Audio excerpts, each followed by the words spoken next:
अब क्या होगा, दूध करके शरीर सती जी का जलना प्रारंभ हो। जो गण आए थे सती जी का अपमान देख करके, जैसे हमला बोलना चाहा कि जो यज्ञ के आचार्य थे भृगु बाबा, मंत्र का प्रयोग करके जो छुरियों को प्रकट कर दिया, भूत प्रेतों को मार के भगवा दिया। सब भूत प्रेत भाग गए, सती जी का शरीर जल करके भस्म हो गया। नारद बाबा ये बैठे बैठे सारा समाचार देख रहे थे, दौड़ पड़े कैलाश पर बाबा के पास, और नमक मिर्चा मिला के अब खबर परोस दी बाबा के सामने। बाबा गजब हो गया। क्या हो गया? बोले आप भी हमारे जैसे ही हो गए। अरे नारद, तुम्हारे जैसे, तुम्हारा तो विवाह नहीं हुआ है, तो तुम्हारे जैसे में कैसे हो गया? मेरा तो विवाह हुआ है, मेरी धर्मपत्नी है, सती जी गई है माई के यज्ञ में, तुम्हारे जैसे में कैसे हो गया? नारद जी बोले बाबा वही तो बता रहा हूँ, आपकी धर्मपत्नी सती जी गई यज्ञ में, और दक्ष ने सती जी को धक्का मार करके यज्ञ के हवन कुंड में, उस जमाने के पत्रकार लोग तो नमक मिर्चा खूब मिला के परोसते हैं, खूब ढंग से परोस दिया। अब इतना तो सुनते ही कालम महाकाल कालम कृपालम, आंखें लाल हो गई भोलेनाथ की, घुमा करके जटा को पटका और एक विकराल स्वरूप प्रकट हो गया। बड़ी बड़ी जटाएं, सारे हाथों में अस्त्र शस्त्र लिए भगवान भोलेनाथ के सामने खड़ा हुआ और बोला किम करो मैं क्या करूं, क्या किया है? भगवान ने कहा कि भद्र तुम्हारा कल्याण हो, तब से उनका नाम वीर भद्र।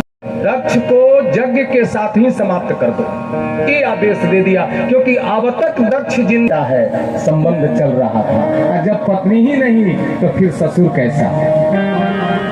चल पड़े वीरभद्र, पिटा करके आ रहे थे भूत प्रेत। जब वीरभद्र को देखा बोले अरे हमारे सरकार आ गए, चलो चलो जो मारा है चुन चुन के मारेंगे। सब चल पड़े, घेर लिया यज्ञशाला को।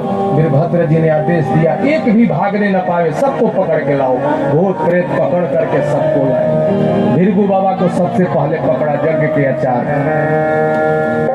वीरभद्र जी के पास लाया। बोले सरकार, भूत प्रेत बोले कि सरकार जब हम पिटा रहे थे तो ये सफेद दाढ़ी वाले आचार्य जी हैं, बड़े दाढ़ी पर हाथ घुमा के हंस रहे थे। अच्छा, लपट करके दाढ़ी पकड़ा और झटके से दाढ़ी मुख से अलग। और बताओ, तो एक भग देवता थे, उनको भी पकड़ा था।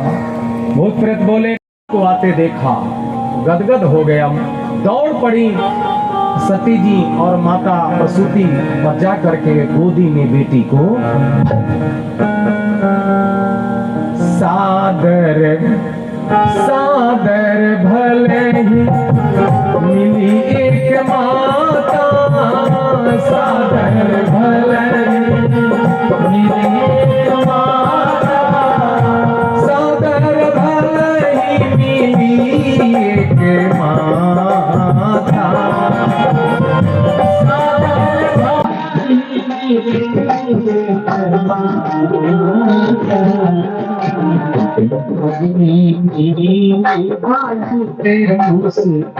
देते हैं तो दिल पर नहीं लेना चाहिए, कोई बात नहीं। लेकिन जैसे ही यज्ञशाला में नजर दौड़ाया, सब यज्ञशाला में देवताओं का भाग, वेदी स्थान सब जगह बना हुआ था। ढूंढने लगे कि हमारे भोले बाबा का स्थान कहाँ है, लेकिन यज्ञशाला में भोले बाबा का कोई स्थान नहीं, कोई नामो निशान नहीं। एक पति का अपमान देख करके सती जी की जिह्वा काट ली जाए, अगर सामर्थ्य है तो। यदि सामर्थ्य नहीं है तो कान में उंगली लगा करके वहां से हट जाओ, न तो मैं तुम्हारी जिह्वा ही काट सकती हूँ, क्योंकि तुम मेरे पिता हो।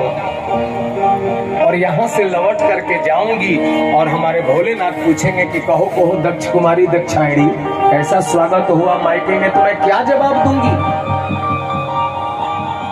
सारा संसार मुझे शिवद्रोही की बेटी कहे, पुत्री कहे, ये तो मैं सहन नहीं कर सकती। शिव का मतलब ही है सम कल्याण करोति इति शंकरः, जो समस्त संसार पर एक समान कल्याण करता है वही तो शिव है। समस्त संसार समाज के जो दुख को, जहर को सहन कर ले, ग्रहण कर ले और सुख प्रदान कर दे, वही तो शिव है।